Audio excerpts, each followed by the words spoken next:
Alors bonjour à tous et bienvenue dans ce tutoriel pour vous présenter l'outil de citation bibliographique de Word.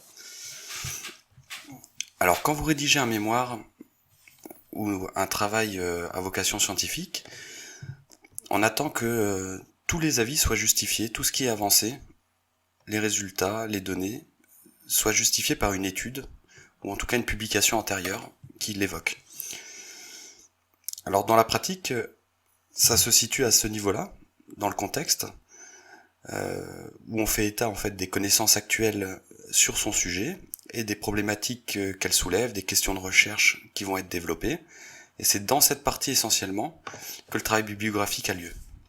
La norme, c'est quand on avance quelque chose, de donner une référence qui est après explicitée dans son intégralité dans la bibliographie. Ça, c'est important parce que ça permet à un lecteur de relire et de vérifier les propos que vous avancez et éventuellement de comprendre leur origine pour les confronter avec d'autres sources d'informations.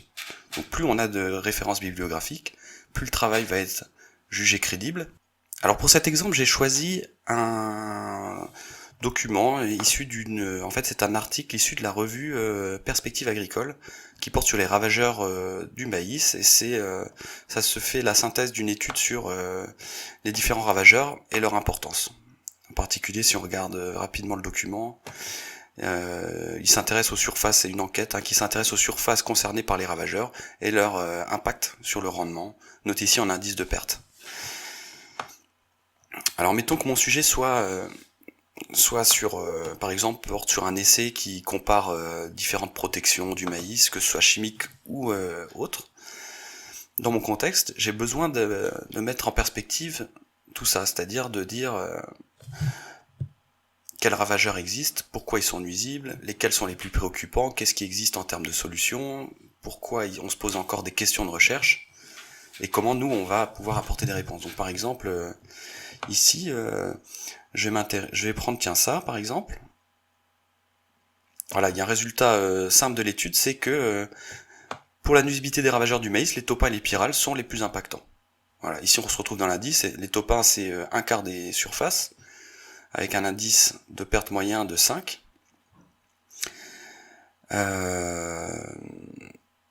Et puis on retrouve ici voilà les pyrales qui concernent presque une parcelle sur deux, un hectare sur deux, et puis un indice de perte de 3. Alors dans mon contexte, je vais évoquer l'idée que les principaux ravageurs du maïs sont les topins et la pyrale du maïs. Donc je vais l'écrire comme ça. Alors une citation, c'est pas une citation littérale dans l'écriture. On reprend les contenus. Donc je peux l'écrire à ma manière. Je vais écrire les deux principaux ravageurs du maïs sont les topins et la pyrale du maïs. Voilà. Ceci étant dit, je vais devoir donner ma source. Donc pour ça, je vais ici dans l'onglet qui s'appelle référence. Et en particulier, il y a ce petit cadre, citation et bibliographie, qui va permettre de bien citer ses sources et de manière automatique. Alors déjà, il nous demande des styles. Alors il y a plusieurs normes de citation. Ici, on retrouve par exemple Harvard, il y a une norme qui s'appelle Chicago, etc., une norme nature. La norme que je vais choisir pour cet exemple, c'est la norme ISO 690, premier élément et date. C'est un choix. Donc ici, je vais utiliser simplement le module insérer une citation. Je clique. Alors là, il y a des références que j'ai rentrées antérieurement parce que j'ai réutilisé un fichier. Sinon, initialement, cette liste est vide et je peux ajouter ici une nouvelle source. Donc je clique et je me laisse guider par le formulaire que je vais compléter. Il me demande mon type de document, si c'est un site web que je cite, un rapport, un article de journal, un article de périodique, etc. Donc ici, moi, on peut citer des films. Ici, je suis sur un article d'un périodique qui s'appelle Perspectives agricoles. Donc pour commencer, je vais trouver le nom des auteurs. Cette information-là, je la trouverai en début de l'article ou à la fin de l'article. Voilà, ici, je les retrouve un seul auteur, ici. Parfois, les articles ne sont pas signés, ou en tout cas sont signés par un institut ou un groupe. Ça, c'est possible aussi de citer, il faut simplement cocher cette case. Dans le cas de figure là, j'ai l'auteur exact, donc je vais prendre ce champ. J'ai ici la façon de remplir les champs, et c'est la même chose pour chaque ligne. Donc j'ai qu'à me laisser guider. Donc là, l'exemple, c'est nom de famille, virgule, prénom. Et s'il y a plusieurs auteurs, point virgule, le deuxième auteur de la même manière, et etc. Alors ici, l'auteur, il s'appelle Tibor, donc, virgule, et son nom, ça c'est son nom de famille, et son prénom c'est Jean-Baptiste. Le titre du périodique, je l'ai déjà dit, c'est Perspective agricole. On retrouve ces infos-là, en bas de page. Donc l'année, je l'ai aussi ici, c'est de 2018. Édition, ben ça me paraît pas pertinent. Par contre, j'ai le numéro. C'est le Perspective agricole numéro 459. Voilà. Je peux éventuellement rentrer d'autres champs, si j'ai envie. Ici, par défaut, on me propose que les champs obligatoires vis-à-vis de la norme que j'ai choisie. Mais si je veux rajouter des infos qui peuvent m'aider, par exemple, c'est le numéro d'octobre, c'est un mensuel, je peux le renseigner. Dans la norme que j'ai choisie, ça apparaîtra pas. Mais c'est pas grave.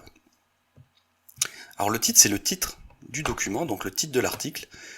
Ici, je vais le reprendre, il est noté là. Donc c'est Ravageurs du maïs. Une nuisibilité finement analysée. Voilà, j'ai déjà terminé, donc je clique sur OK. Et dans la norme que j'ai choisie, qui ressemble à celle des publications scientifiques, j'ai le nom de l'auteur, virgule, la date. Ça, c'est une citation qui est pas complète, on peut pas retrouver la source uniquement avec ça. En fait, simplement, cette partie-là, mise à la fin de l'information que j'avance, donc ici, les deux principaux ravageurs du maïs sont les taupins et la pyrale du maïs. Ça vient d'une publication de Tibor, publiée en 2018, et c'est tout à la fin de mon mémoire ou de mon article que je vais donner la référence complète. Ça, c'est uniquement un renvoi. Dans d'autres normes, c'est une référence numérique. Alors il existe plusieurs normes. Comme je disais, je peux la changer par exemple. Si je garde la norme ISO 690 mais avec une référence numérique au lieu du premier élément et date, ma citation maintenant apparaît comme un chiffre entre parenthèses qui est le numéro de référence biblio, et dans ma partie bibliographie, j'aurai ici un renvoi pour ma citation numéro 1, qui est Tibor Jean-Baptiste, toujours le même document.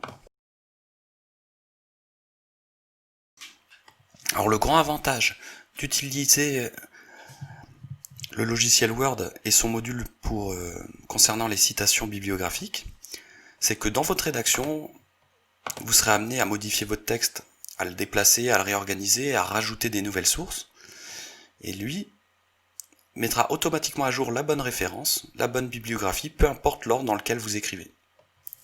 Et ça, c'est intéressant parce que si on le fait à la main, on est tout le temps embêté, ça prend beaucoup de temps, on fait des erreurs. Ça, c'est un premier intérêt. Le deuxième intérêt, c'est que je me garantis d'avoir une écriture dans mes citations normée et dans les règles de l'art. Si je le fais à la main, ça va me compliquer la tâche parce que je risque de faire des erreurs. Est-ce que je mets d'abord la date? Est-ce que je mets d'abord l'auteur? Est-ce que je mets l'auteur puis la date ou la date en dernier comme ça? Là, on n'a plus besoin de se poser ces questions. On délègue une partie fastidieuse et pas intéressante au logiciel. Ici, je prends l'exemple. Je vais maintenant citer... alors, j'ai fait une petite recherche dans Google. J'ai tapé Ravageurs du maïs. En complément, je peux citer par exemple ce document-là, quelque part dans mon contexte. Alors... ici, je suis sur le site de Syngenta. Les ravageurs du maïs. Découvrez les principaux ravageurs du sol et des feuilles du maïs. Et je peux être intéressé par certaines informations. Là, par exemple, on parle du taupin. On dit que les tépins sont à l'origine de pertes de rendement, conséquentes et variables, pouvant atteindre la destruction quasi totale de la parcelle. Bon, bah, si je veux expliciter, par exemple, dans le prolongement, je peux dire les topins engendrent des dégâts variables pouvant aller jusqu'à la destruction quasi totale de la parcelle.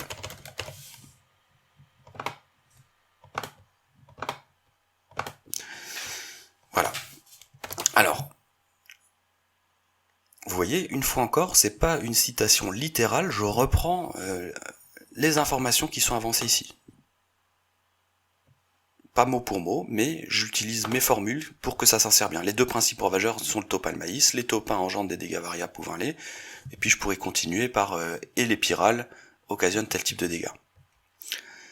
Bon, je vais le prendre, peut-être qu'on peut le trouver.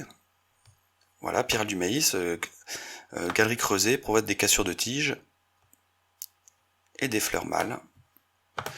Voilà, voilà, virgule, les pyrales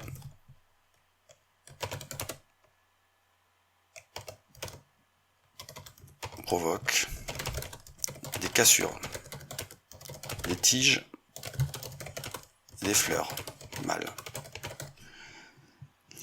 Comme ça, je donne un approfondissement de mon idée précédente. Maintenant, je vais donner ma source. Donc j'insère une nouvelle source. Cette fois-ci, je suis sur un site web ou un document de site web.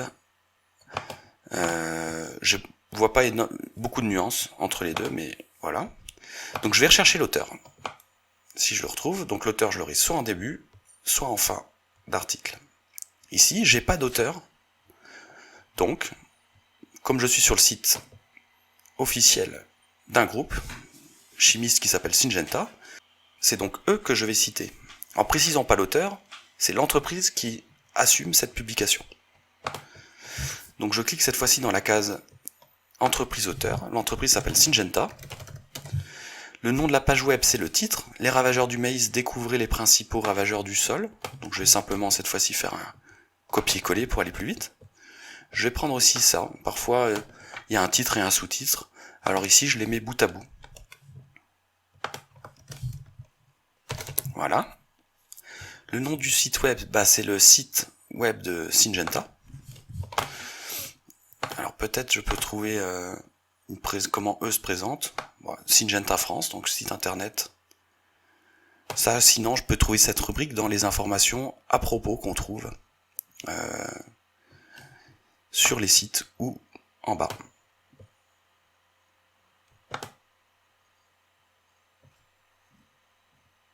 Voilà, ici il se présente comme le site internet www.syngenta.fr.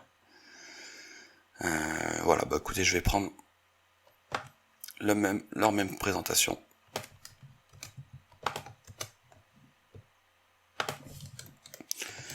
Donc la maison de production, c'est toujours Syngenta. Si j'avais eu un auteur cité, ici, dans l'article, qui avait signé son article, j'aurais mis son nom et j'aurais mis que sa maison de production c'est Syngenta. Ici j'ai une redondance d'informations. Je suis revenu sur l'article pour finir de compléter mon formulaire. L'année, le mois et le jour, je l'ai aussi ici. Donc c'est 2015. Donc c'est le mois de mai. Donc je suis toujours les exemples qui me sont donnés ici pour l'écriture. Le jour c'est le 28. La consultation aujourd'hui, on est le 9 octobre 2020. L'URL c'est le lien, je vais le copier ici. Et le numéro d'identification, ici j'en ai pas. C'est ce qui donne un exemple, l'ISBN, ça c'est ce qu'on retrouve, c'est ce qui identifie un livre par exemple, une publication écrite. Voilà, j'ai terminé, je clique sur OK, et vous voyez j'ai une citation qui se met automatiquement à jour, comme étant ma deuxième citation, puisque le logiciel a repéré qu'elle était avant la première.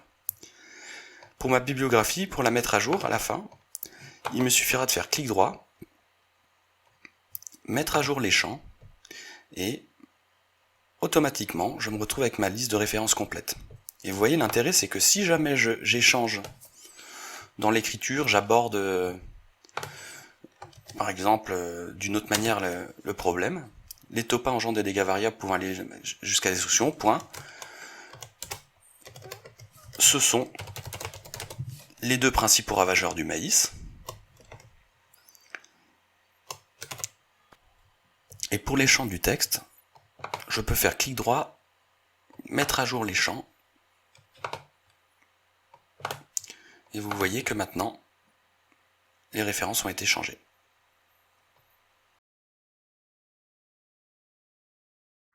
Voilà pour l'utilisation du logiciel Word et son outil de citation bibliographique. Je vous encourage vraiment à l'utiliser, c'est un outil qui est super, qui permet de rapidement donner ses sources, donner du poids à son document, à son mémoire, à ce qu'on écrit, facilement, rapidement. Merci d'avoir suivi ce tutoriel, je vous souhaite une bonne journée et à bientôt.